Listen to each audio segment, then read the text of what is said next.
Hello and welcome to WION World is One. You're watching Gravitas with me, Hem Kaur Saroya. Let's get started.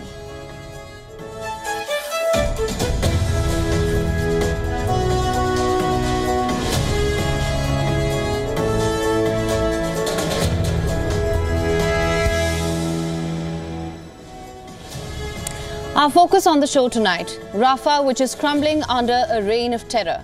Despite global outcry, despite Israel's increasing isolation, horror continues to unfold on the streets of Rafah. Where is the red line? To what end can Israel, backed by its strongest ally, the United States, continue its reign of terror on Rafah? We'll explore that on the show tonight. Also on the show tonight, irked by the increasing involvement of the West in the war in Ukraine, Russian President Vladimir Putin has sent out a warning, threatening grave consequences. We'll get to that story in a few minutes from now. Can a rebrand help blacklisted Chinese companies evade US sanctions? We'll try and find out. As per a report, climate change, it may have led to at least 26 days of extreme heat. As temperatures soar to unthinkable highs, are we equipped to deal with the wrath of climate change? Nigeria's First Lady's sharp comments after Meghan Markle's recent visit, it sparked a larger discourse. We'll tell you all about it on the show tonight. Also, in the Korean Peninsula, the North and the South appear to be engaged in a rather unusual tiff, one that involves balloons and excrement. Stay tuned for that report and a lot more on the show tonight.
Rafah is suffering from a reign of terror. There's horror in the streets of Gaza's southernmost city. Despite global outcry over the continued civilian casualties in Rafah, Israeli tanks continue to advance towards the center of the city. Last night, the Hamas-run health ministry in Gaza reported that a total of 21 people were killed, 64 others injured in a strike on a displaced persons camp in West Rafah. Israel denied striking the humanitarian area, but the latest attack came shortly after a strike that killed 45 Palestinians on Sunday. Today, the Israeli army is pushed into the heart of Rafah city. It has carried its military operation out in multiple places. Areas near the Zoab roundabout in Rafah witnessed violent bombardment from Israeli tanks that coincided with the sounds of gunfire and intense fight by Israeli drones in the air. In addition, the bombardment has forced a great number of Palestinians, more for fear of missiles, to flee to other places, including Khan Yunis. A surge in attacks was reported in the southern part of Rafah city, very close to the Egyptian border. You see the Israeli military, it's pushing deeper along the Philadelphia corridor, slowly getting closer to the western part of the city. From central part of Rafah city came reports of families trapped inside their residential homes, caught in the line of artillery fire. According to reports, the Israeli quadcopters chased people there, preventing them from evacuating to safer areas. Meanwhile, in northwest part of Rafah, where tent camps have been attacked in recent days, the situation is reportedly getting worse by the hour. Nearly all health and public facilities have been pushed out of service. It's because of the ongoing artillery shelling by the Israeli army. It's making it very difficult for patients and health teams to reach the Emirati Maternity Hospital. It's the only partially functioning hospital in the city.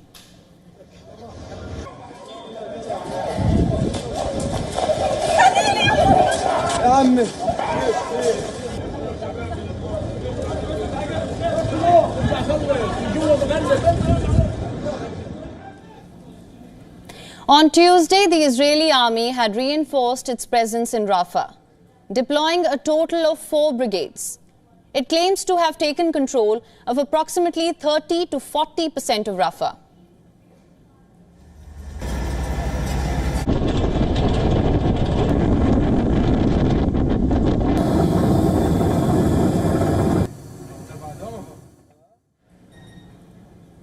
Because of Israel's military offensive in Rafah, lives of 600,000 displaced children is at risk. The death toll, it's risen. Over 36,000 Palestinians have been killed and over 81,000 have been wounded in Israeli attacks on Gaza since the 7th of October. Since Israel's Rafah offensive started 3 weeks ago, there's been renewed outrage and outcry from world leaders. Israel, which initially had widespread global support following Hamas's October 7th attack, it's now facing increasing international criticism for its actions. Israel's assurances of civilian protection have been inadequate. In fact, it has only mounted concerns about its operations.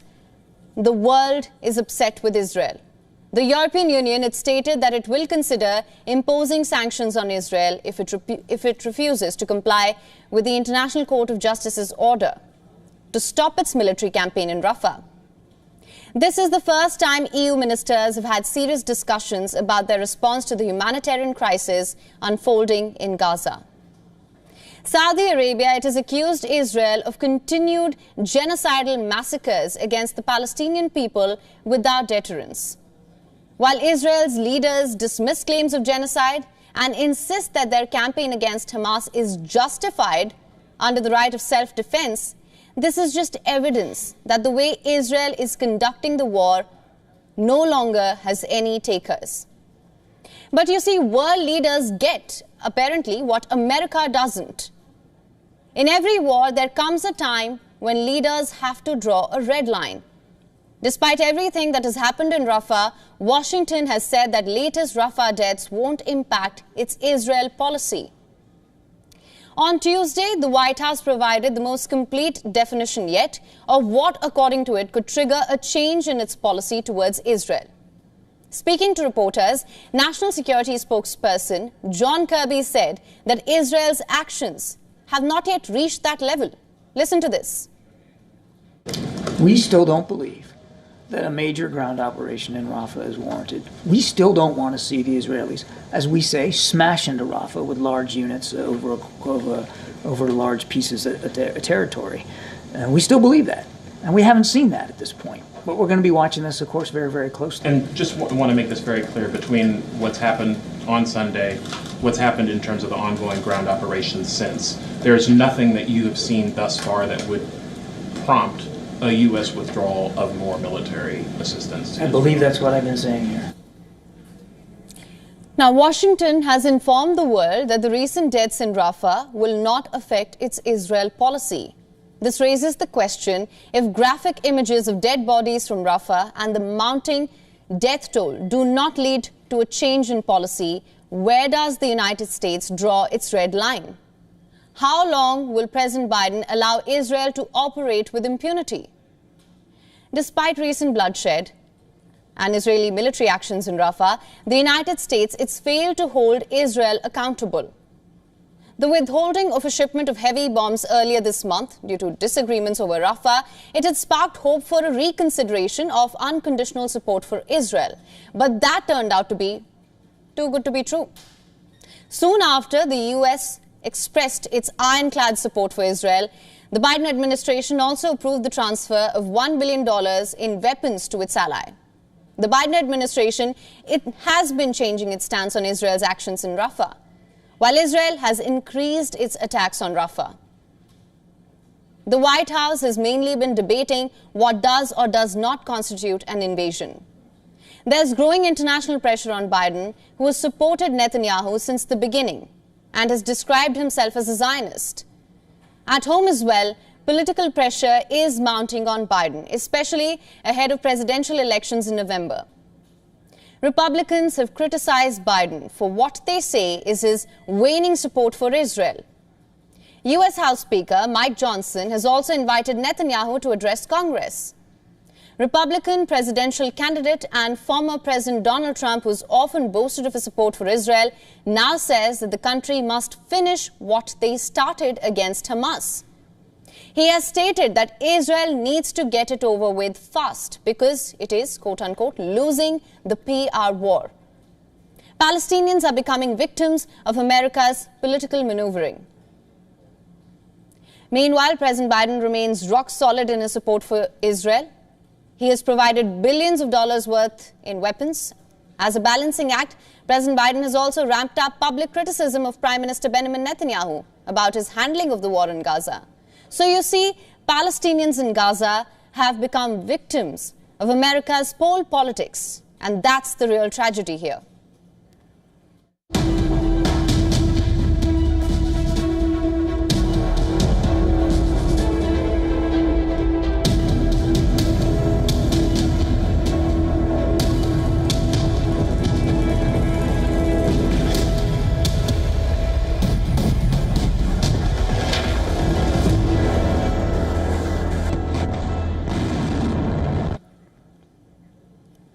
Shifting our focus to the other war now.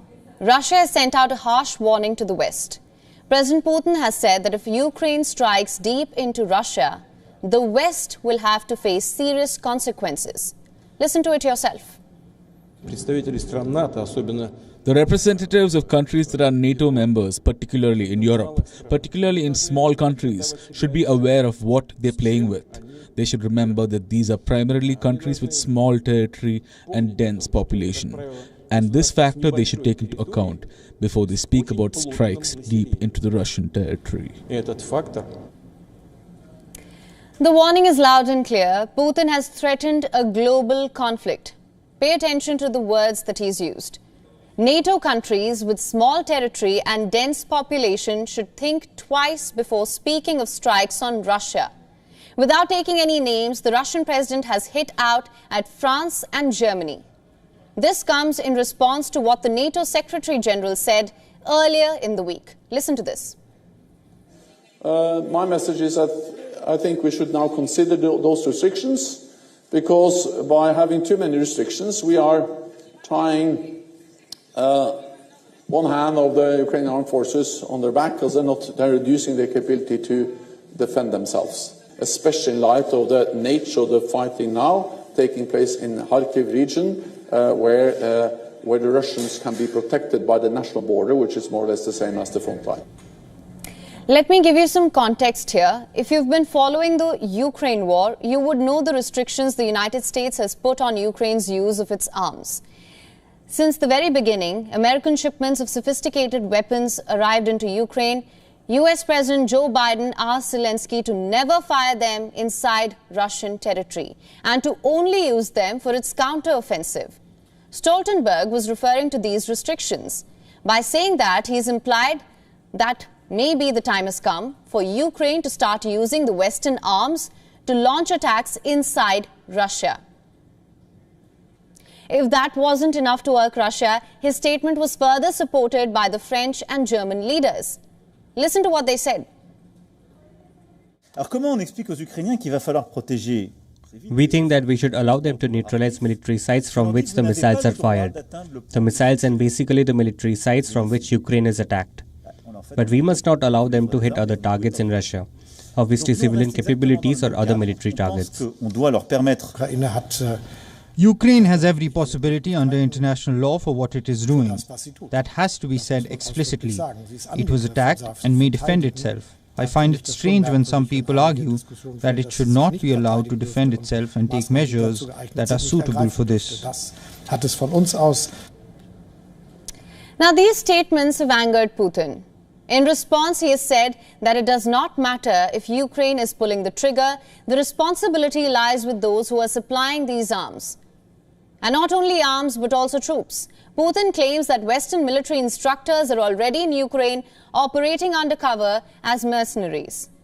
But any move by any country to send soldiers officially would be seen as an escalation and a step towards a serious conflict in Europe, leading to a global conflict. Those were the words he used. The Biden administration feared just this. That's why it imposed restrictions on Ukraine in the very first place. And it still maintains its stance. Listen to this. We're aware of the interest that President Zelensky has expressed in this regard. I would tell you that there's no change to our policy at this point. We don't encourage or enable the use of U.S.-supplied weapons to strike inside Russia. I would note that the Ukrainians have, in the past, defeated imminent air attacks, such as some of the ones that have occurred in the last few days on their own since the war began. Well, the Kremlin did not hesitate there. Putin's press secretary Dmitry Peskov mocked the divide in the West. He told Russian media that there is no consensus among the allies on this issue. The United States stays firm on its red line. However, other NATO members, as well as NATO chief, are encouraging Ukraine to attack Russian mainland. Kyiv has done that in the past. It has sent drones to Moscow, attacked oil refineries. It has been using long-range American missiles. So what are the restrictions really about? Moving on now, how desperate are Chinese companies for business? Enough to fool the American authorities and evade the sanctions. It's a classic trick in the playbook. A company facing regulatory troubles often sets up a subsidiary or an affiliate under a different name. That's what some Chinese firms are now doing. They are rebranding themselves as American to avoid crackdown. Take American Leda, for example. In December, the so-called new company registered itself in Michigan. Its planned home would be near the big three US automakers. But one key detail was left out in the registration. The company is China-based. It's the Hesai Group. The United States has flagged the group as a security concern. Hesai became a target in the US-China tech trade war. It faced allegations that its laser sensors could be used to collect sensitive American data. You see, it allows cars to recognize their surrounding environment, enabling features such as lane keeping and automatic braking.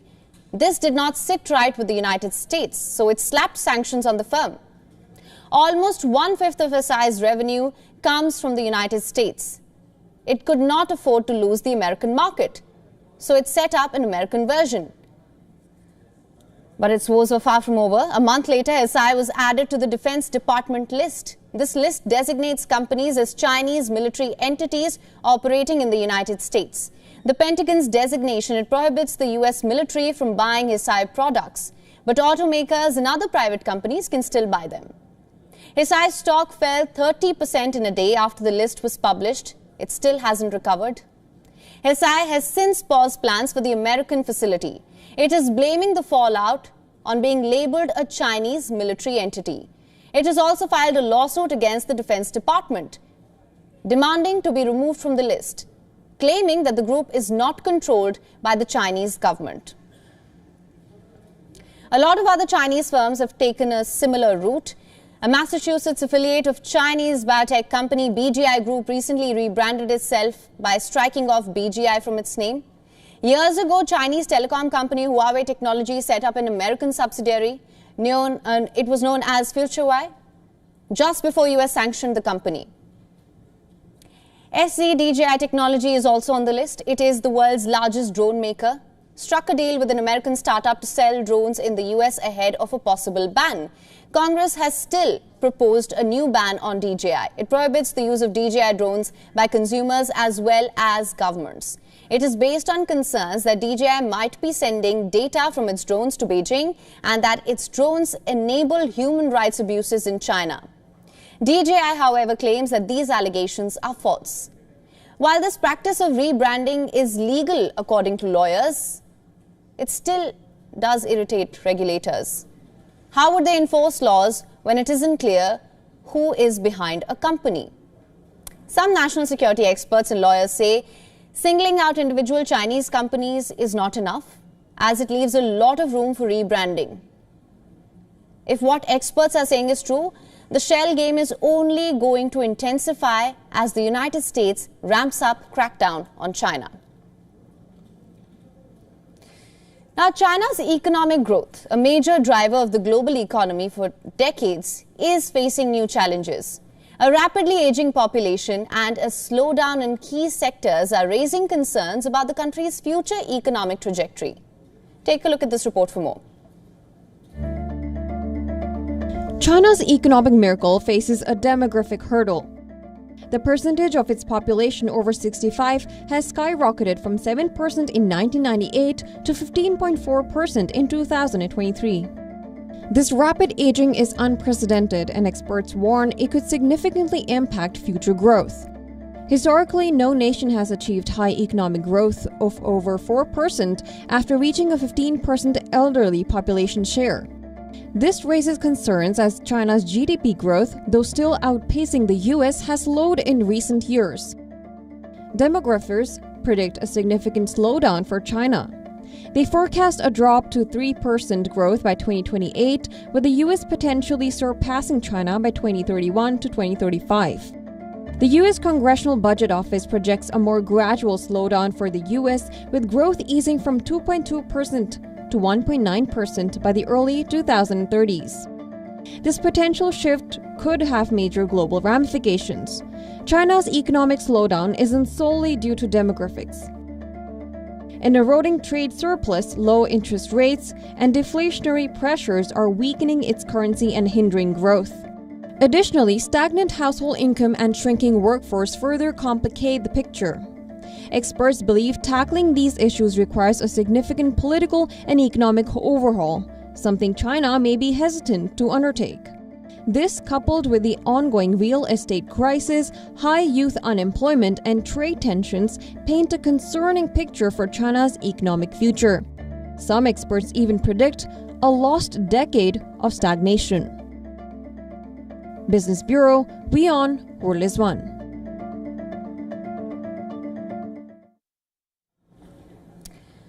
Now, in the relations between the two Koreas, terms like mudslinging and murky politics have taken on a whole new meaning. You see, South Korea says the North Korean regime is sending balloons containing rubbish and excrement to the south. It has released pictures of inflated balloons with trash bags tethered to them. The bags, mind you, have been explicitly labelled excrement. The North claims that this swarm containing toilet paper and suspected animal feces was a response to what it claims is South Korean propaganda campaign of scattering leaflets and other rubbish near border areas. Are we witnessing a new type of warfare in the Korean Peninsula? Our next report explores.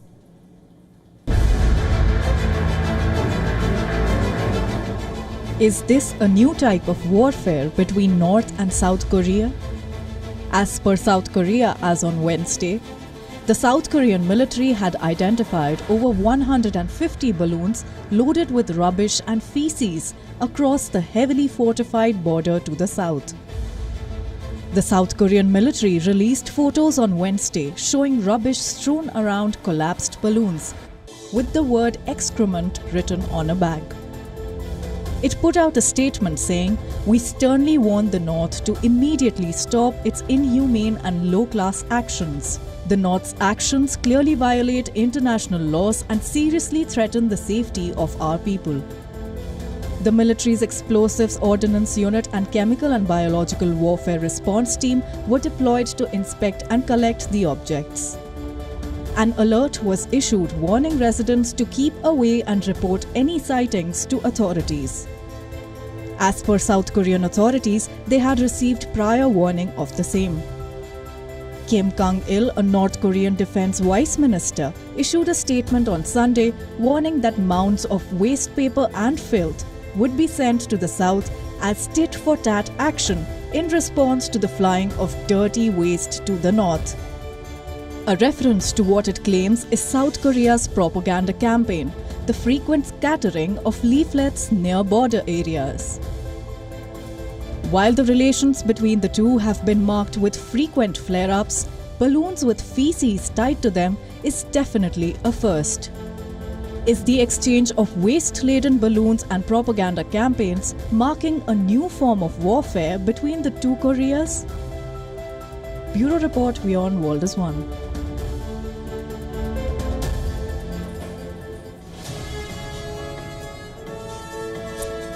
All right, with that, it's time now for a short break. Don't go anywhere. Lots lined up for you on the other side.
From the bustling trading floors of Wall Street to the vibrant exchanges of Asian stock markets, WION breaks it down for you to make sense of what's happening, as we reveal the key factors behind events, strategic battles, and the game-changing business decisions that shape the world. We bring you all of this and more on World Business Watch.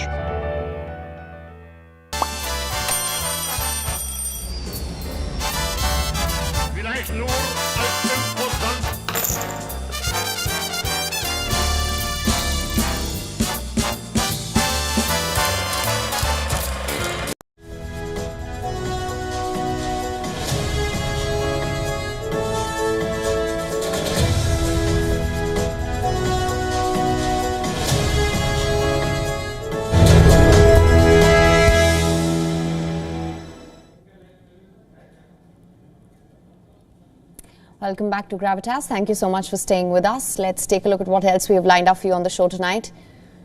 A new day, a new election pledge by UK Prime Minister Rishi Sunak. In the latest poll promise made by the ruling Conservative Party, Sunak says he will create 100,000 jobs if the party wins the general elections in July. In the latest flurry of policy announcements, the Prime Minister has promised to create 100,000 high-skilled apprenticeships a year by scrapping what he has referred to as rip-off degrees. As per the ruling party, the policy on job creation, it would be funded by scrapping courses that have a high dropout rate and low job progression. The Conservatives say the cost of creating 100,000 high-skilled jobs would be around £885 million by the end of the next Parliament's tenure, that's in 2029. The Tories plan to pay for the policy by shutting down the worst-performing university degrees, which the party says would save an estimated £910 million. The latest pledge by the Conservative Party is the latest election promise after Sunak pledged to cut taxes for pensioners and also introduce mandatory national service for 18-year-olds. Since the UK Prime Minister announced early elections that took leaders across party lines by surprise, the Tories have been scrambling to kick off their election campaign amid dismal ratings in pre-election surveys. Moving on then, in Taiwan, pro-China reforms pushed through parliament by the opposition are expected to be rejected and sent back for review by the government. The reforms have raised concern on efforts by China to influence the island's politics and split Taiwanese public opinion. Thousands staged protests accusing China of brazen interference. Take a look. Taiwan passed a controversial reform package pushed by the opposition on Tuesday, despite days of street protests against the laws, which will give lawmakers more oversight over the government. The reforms give lawmakers the power to ask military, private companies, and individuals to disclose information deemed relevant by parliamentarians. They also criminalize contempt of parliament by government officials and require president to give regular reports to parliament and answer lawmakers' questions, which would be a first for Taiwan. The ruling Democratic Progressive Party, or DPP, opposed the law but didn't have the numbers to block it. Lawmakers of the DPP were booing as the laws passed. They said the reforms were forced through without proper consultation, and their content was either vague or an overreach of power. Outside Parliament, thousands of people protested. Some shouted, "Refuse Chinese political interference," as the changes are seen by some as a move favoring China. Here's a 65-year-old protester, Li Siyi. I am worried about the next generation. Look at the politics in China now. Its economy is bad and its youth do not want to work.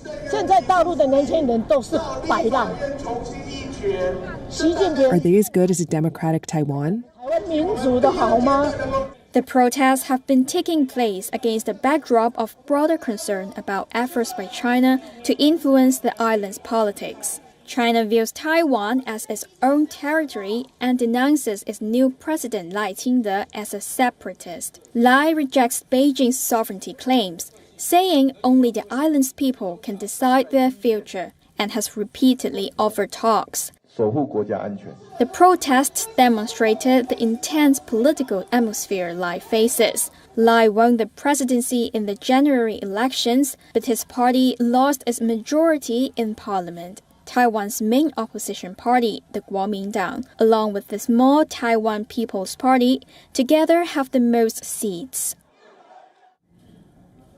Now, Taiwan's cabinet has said that the legislation breaches the constitution and violates the ideal of separation of power between the executive and the legislative branches.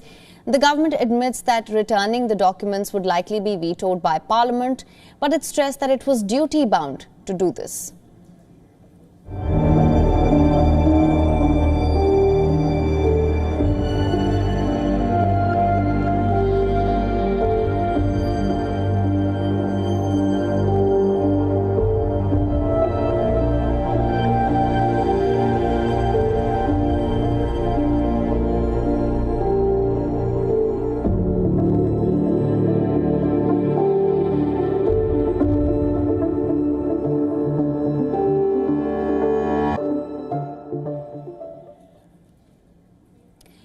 The past 12 months have been the hottest ever recorded on the planet. You may have felt it yourself.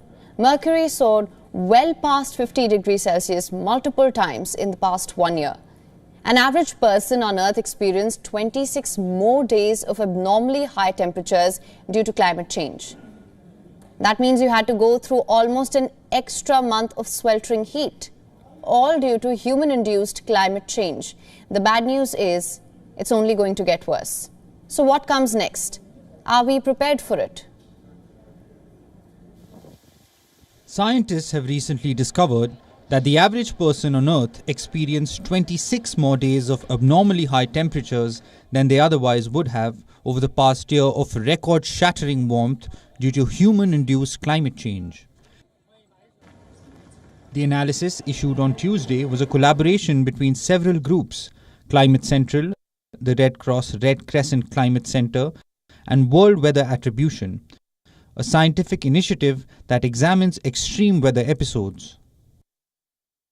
The researchers in their analysis have found that nearly 80% of the world's population experienced at least 31 days of atypical warmth since last May as a result of human-caused warming.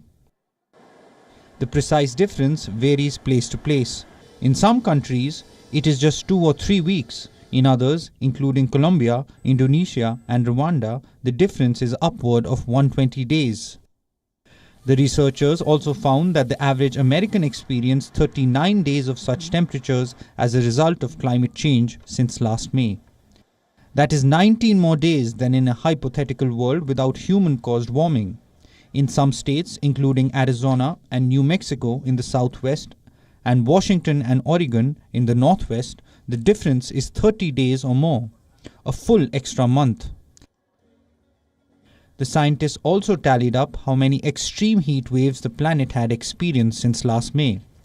They defined these as episodes of unseasonable warmth across a large area, lasting 3 or more days, with significant loss of life or disruption to infrastructure and industry as well. In total, the researchers identified 76 such episodes over the past year, affecting 90 countries on every continent except Antarctica.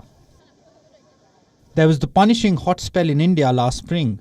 There was the extreme heat that worsened wildfires and strained power grids in North America, Europe, and East Asia last summer. And already this year, there has been excessive warmth from Africa to the Middle East to Southeast Asia. Hypothetically, the scientists estimated that had we not heated the globe to its current state, the number of unusually warm days would have been fewer.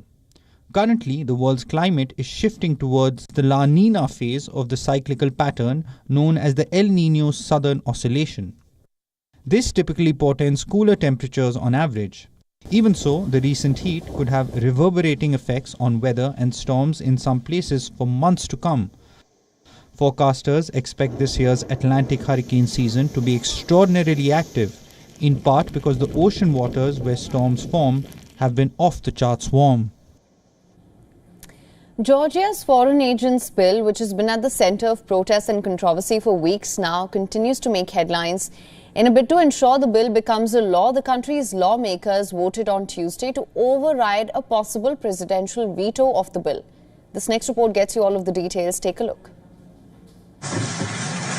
Lawmakers applauded after Georgia's parliament voted on Tuesday to override a presidential veto on a foreign agents bill that has plunged the country into crisis.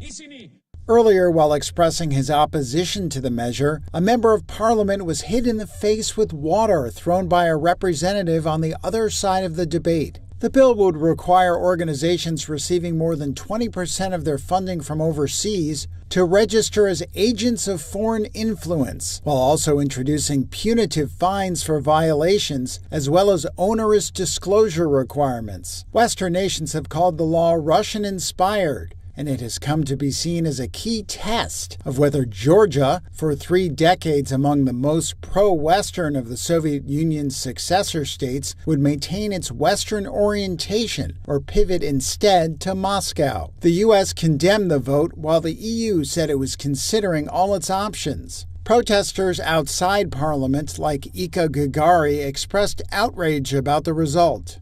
We know where they take our country. It's not about the law anymore. It's about their decision to distance Georgia from the West, from the EU, from the NATO, and take Georgia to the direction of Russia and make Georgia the ally of Russia. So this is what is happening now, and we are ready to fight. Large numbers of riot police were deployed around the parliament building, where they have used tear gas, pepper spray, and water cannons against protesters in recent weeks. The Georgian government, which says it still wants to join the EU, has accused Western countries of blackmail over their opposition to the bill. Russia denies any role in backing the bill, which it has defended from Western criticism. Shifting focus to Nigeria, where the recent visit of Duke and Duchess of Sussex had sparked an important debate. Isn't it time to stop policing women over their sartorial choices?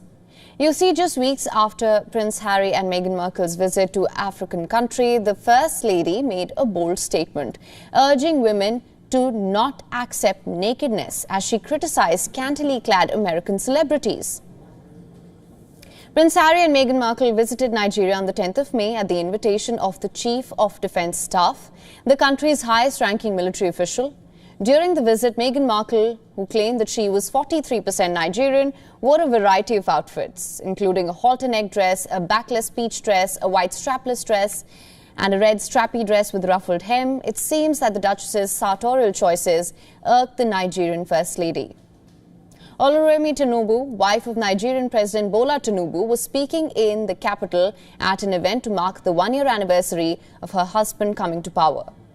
At the event, Tinubu said, and I'm quoting here, "We have to salvage our children. We see the way they dress. We're not having the Met Gala. And everyone, the nakedness is just everywhere and the men are well clothed." She urged young women and teenagers to dress more modestly and reject the scantily clad styles popularized by American celebrities. She said, and I'm quoting here, "Tell them we don't accept nakedness in our culture. That is not beautiful. It's not beautiful at all." Not stopping at that, Tinubu commented on Meghan Markle, saying, "Why did Meghan come here looking for Africa? That is something we have to take home. We know who we are. Don't lose who you are." The Nigerian First Lady wasn't the only one. Some critics slammed Meghan Markle's outfit choices during her Nigeria visit. They say she should have shown more modesty in a Muslim-majority nation. Some fashion experts even went ahead and accused her of showing too much skin. Were Meghan Markle's outfit choices not appropriate for a diplomatic visit? That was the question. It's not our place to pass judgment. However, the Nigerian First Lady's comment has undeniably sparked a debate about the role of fashion in diplomacy and cultural representation. One thing is certain, women are consistently judged for their sartorial choices, regardless of the part of the world they're in. Tinubu boldly accused women everywhere of nakedness and pointed to the Met Gala event in the United States. She contrasted this by stating that men are well clothed and accused American celebrities of being scantily clad. It's quite presumptuous to assume that women are trying to emulate American celebrities when choosing an outfit that shows skin, isn't it? Maybe women choose an outfit because it makes them feel good in it, or because they like it. Sure, opinions on the matter will vary depending on individual experiences as well as cultural context, but does that imply that you have the right to tell women what's appropriate and what is not? It's time to put an end to judging women based on their clothing. Policing women's attire only serves to reinforce the notion that women's bodies exist solely for the pleasure of others. Here's where we stand. Women should be free to wear whatever they choose to wear without fear of being judged or harassed. Now, Nigeria elected its new president, Bola Tinubu, precisely a year ago. Tinubu came to power with promises of easing inflation, of bold and assertive policies to bolster national security, to strike down extremism and heal Nigeria. 365 days on, how successful has the president really been? More in our next report.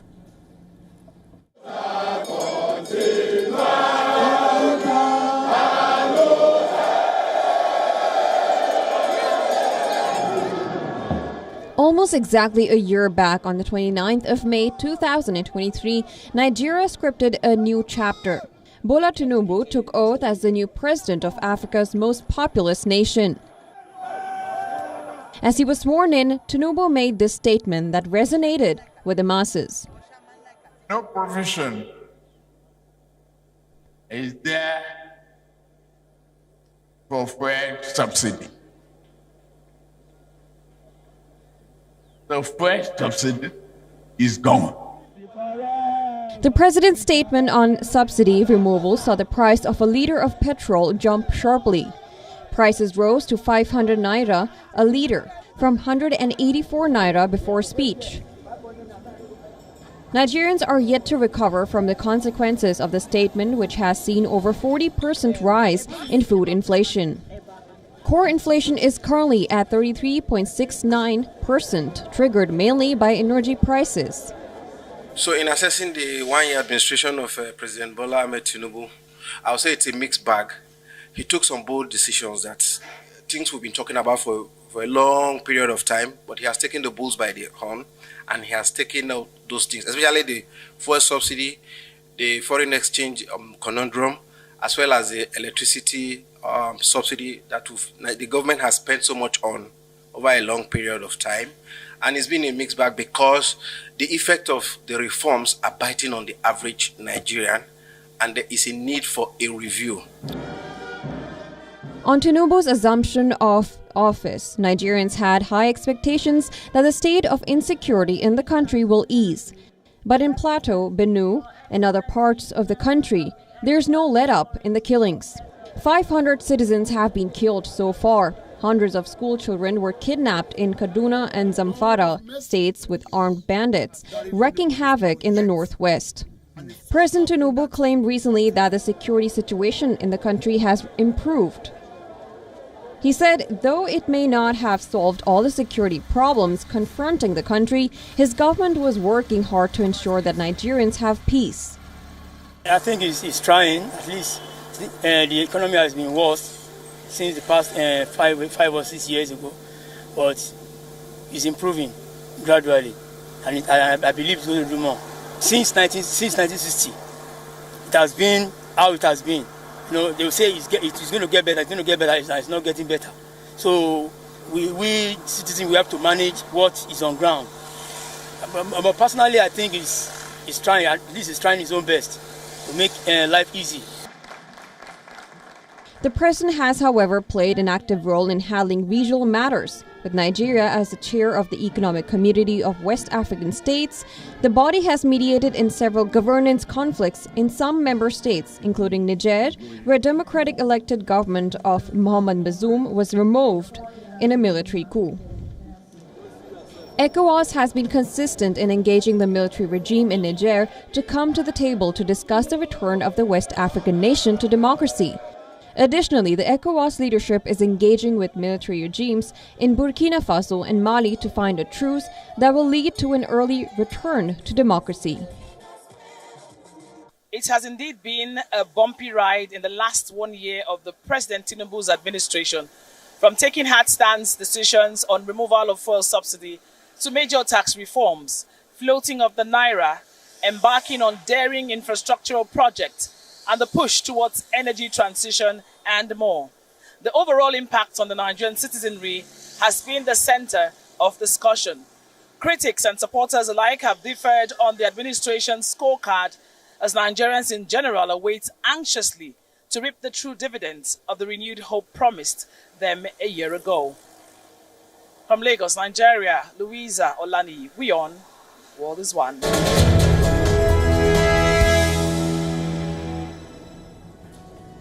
All right, and time now for Gravitas Recall. And on this day in 1953, Edmund Hillary and Tenzing Norgay became the first climbers to surmount Mount Everest, the highest mountain in the world.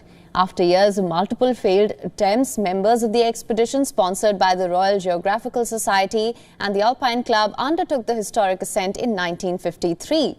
And on the 29th of May, Hillary and Tenzing reached the South Summit by 9 a.m. The first challenge and the final approach to the summit of Everest was a fairly level ridge of rock some 400 feet long, flanked by an ice cornice to the right, which was the east face, and to the left was the southwest face. Both sheer drop-offs, and the final obstacle was a step spur of rock and ice. It is now called the Hillary Step. Though it is only about 55 feet high, the formation is difficult to climb because of its extreme pitch and because any mistake here would be deadly. Today, climbers use fixed ropes to ascend this section, but Hillary and Tenzing had only ice climbing equipment. They reached the summit of Everest at 11:30 a.m. Hillary turned to Tenzing and the men shook hands. Tenzing then embraced Hillary. While Tenzing made an offering of food for the mountain, Hillary left a crucifix. The two men ate some sweets and then headed down. They had spent about 15 minutes on the top of the world. The effect of the successful Everest ascent was a sensation for the British public. The feat was also celebrated worldwide, but nowhere like in Britain, whose climbers had been so closely associated with Everest for more than 30 years. Both Hillary and Tenzing were knighted in July. Tenzing was awarded the George Medal. The two men had single-handedly defined events of the 20th century.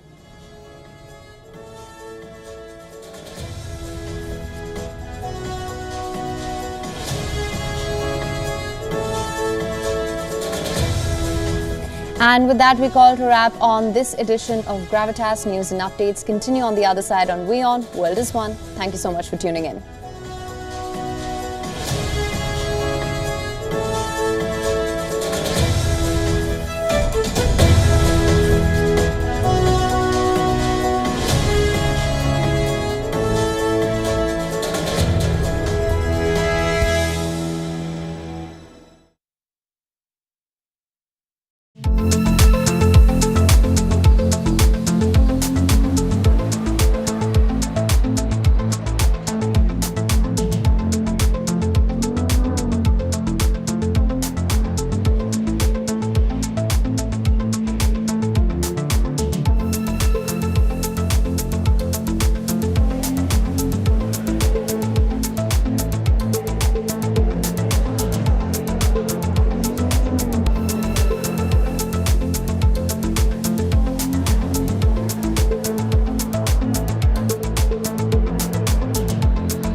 Africa's youngest nation goes to the polls in December as politicians of all hues, including current South Sudan's President Salva Kiir, jostle for power.